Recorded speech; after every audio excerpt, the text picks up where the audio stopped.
മുനിഷി വന്നുടനെ അവർ പറയാം, നിങ്ങൾക്ക് പറയാനുള്ളത് ഞാൻ പറഞ്ഞു തന്നാലോ. 7ാമത്തെ ദിവസം ഇറങ്ങിപ്പോകാൻ പറഞ്ഞപ്പോൾ ഞാൻ ചാടിപ്പോയത് ഇതാണെന്ന് പറയുന്നത്. അപ്പോൾ എല്ലാവരും ഇവിടെ കിടന്ന് ചിരിക്കുന്നു. ഒറ്റ ആഴ്ചയല്ലേ മുനിഷി നിന്നോള്, ഇപ്പോഴാണ് ഇവിടെ വന്നൊന്ന് തെളിയുന്നത്. അനുമോള് പറയുന്നത് അതായിരുന്നു പറയാൻ വെച്ചിരുന്നേന്ന്. മുനിഷി പറയാൻ തുടങ്ങി, പ്രിയമുള്ളവരെ നമസ്കാരം. 96 ദിവസം നിൽക്കുന്ന എല്ലാ മിടുക്കന്മാർക്കും മിടുക്കികൾക്കും എൻ്റെ എല്ലാ ഭാവുകങ്ങളും. വളരെ കുറച്ച് ദിവസത്തെ അനുഭവം മാത്രമേ എനിക്കുള്ളൂ. മൈലാഞ്ചി ചെടികളെന്നും പറഞ്ഞൊരു പാട്ട് മൂടുവാണ് മുനിഷി.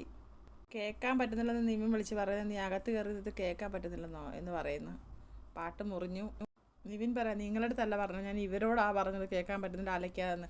അടങ്ങ് കുറച്ച് നേരം എന്ന് മുൻഷിയോട് നിവിൻ പറയുന്നു. അപ്പോഴത്തേക്കും മുൻഷി വന്ന് നിന്ന വിഷയം മറന്നുപോയി. മുൻഷി ചോദിക്കുന്നത്, എന്താണ് വിഷയം, എന്തായിരുന്നു? ചമ്മിപ്പോയ മുഹൂർത്തമെന്ന് അവരിരുന്ന് പറഞ്ഞു കൊടുക്കുന്നുണ്ട്. വളരെ കുറച്ച് ദിവസം മാത്രം നിൽക്കാൻ ഭാഗ്യം ലഭിച്ച ഒരു മനുഷ്യനെന്ന നിലയിൽ ഞാനിവിടെ വന്നപ്പോൾ എല്ലാ ക്യാമറയിലും ഞാൻ വരണമെന്നാണ് വിചാരിച്ചത്. 72 ക്യാമറ ഉണ്ടെന്ന് പറഞ്ഞ് അകത്തോട്ട് കയറ്റി വിട്ടപ്പോൾ എല്ലാ ക്യാമറയിലും വരണമെന്നാണ് ഞാൻ വിചാരിച്ചത്. ക്യാമറയുടെ മുമ്പിൽ ജീവിച്ച് ജോലി ചെയ്ത് ജീവിക്കുന്ന ഒരാളെന്ന നിലയിൽ ക്യാമറകളിലൂടെ എന്നെ കണ്ട് എനിക്ക് ഗുണമുണ്ടാകണമെന്ന് കരുതി തന്നെയായിരുന്നു ഞാൻ വന്നത്.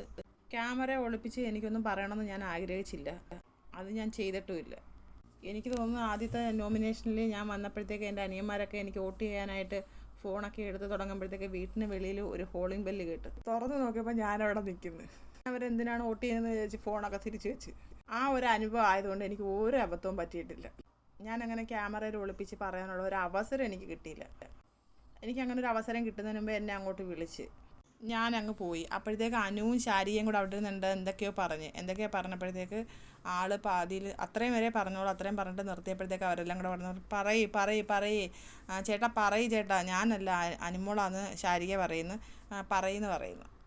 ഞാൻ പറയുന്നത് കാണാൻ കാത്തിരിക്കുന്ന ഒരുപാട് നാളുകളുണ്ടെന്ന് പറയുന്നു. എല്ലാവരും കൂടെ ഞങ്ങൾ ചിരിക്കുന്നു. മുൻഷി പറയാണ്, ബിഗ് ബോസ് അല്ല എൻ്റെ അവസാനത്തെ ജീവിതം. അപ്പം മുൻഷി പറഞ്ഞ് നിർത്തി കേട്ടോ. അടുത്ത ആൾ വന്നു. അപ്പോൾ അടുത്ത ലൈവ് അപ്ഡേറ്റുമായിട്ട് ഞാൻ വരാം. എല്ലാവരും എൻ്റെ ചാനലൊന്ന് സബ്സ്ക്രൈബ് ചെയ്യണേ, സപ്പോർട്ട് ചെയ്യണേ.